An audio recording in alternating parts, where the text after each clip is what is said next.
Já parou para pensar nisso? E se toda aquela ansiedade que a gente sente como adulto, sabe? Aquela que está sempre ali no dia a dia? E se a raiz de tudo isso for uma única coisa? Uma necessidade lá da infância que não foi atendida? Pois é essa ideia que a gente vai explorar agora. Quem disse isso foi Karen Horney. E olha, essa frase é potente. Ela foi uma psicanalista que basicamente virou o jogo.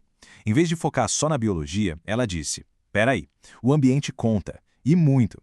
A ideia dela era bem ousada para a época, né? A de que são as nossas experiências, principalmente as da infância, que realmente definem quem a gente se torna. Então, para a gente sacar essa ideia a fundo, vamos mergulhar na teoria da infância da Horney.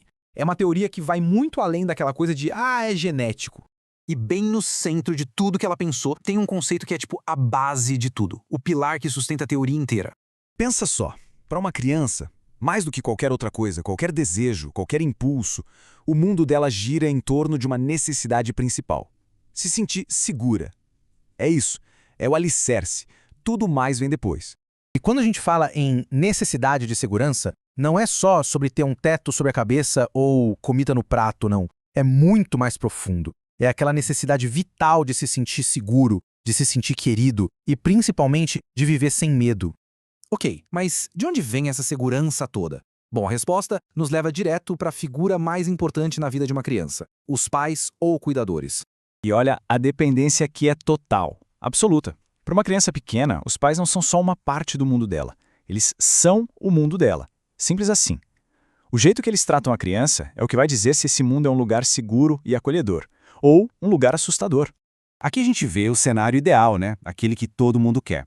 Quando o amor e o afeto são de verdade, genuínos, os pais estão construindo uma base, uma fortaleza de segurança emocional para essa criança.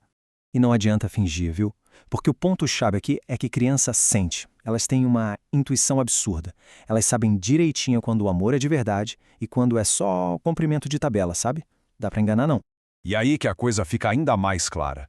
Aquele sentimento de desamparo, de se sentir pequeno e impotente diante do mundo, isso não brota do nada. Está diretamente ligado ao comportamento dos pais. Uma coisa leva a outra. Agora vamos para o outro lado da moeda.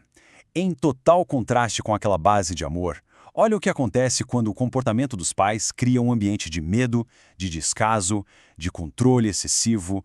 Aquele mundo que deveria ser seguro, de repente, vira um lugar hostil. E o que nasce disso tudo? Qual é a consequência direta dessa infância insegura? É aí que a gente chega no nascimento da ansiedade. Então, a pergunta de $1 milhão é: o que acontece quando essa necessidade básica, fundamental, de segurança não é atendida? Qual é o resultado? A resposta está aqui. Horney deu um nome para isso: ansiedade básica. E presta atenção no peso dessas palavras. Não é uma ansiedadezinha qualquer, um nervosismo passageiro. É um sentimento que cresce, que toma conta, de se sentir sozinho e totalmente desamparado num mundo que parece ameaçador. Essa ansiedade básica, então, vira a raiz de muita coisa. É como uma semente que é plantada lá atrás e que, ao longo da vida, pode gerar vários tipos de comportamento. É uma fundação meio torta que a gente carrega, sabe? E que pode aparecer lá na frente de várias formas. Sei lá, talvez como uma necessidade de agradar todo mundo o tempo todo, ou o contrário, uma agressividade constante, ou até aquela vontade de se isolar de tudo e de todos. E isso tudo deixa a gente com uma baita reflexão, né? Ao olharmos para os nossos próprios padrões, os nossos medos, fica a pergunta: quanto disso tudo não são apenas ecos daquela primeira e mais fundamental necessidade de segurança? Atendida ou não, como será que esses ecos moldam o mundo que a gente constrói como adulto?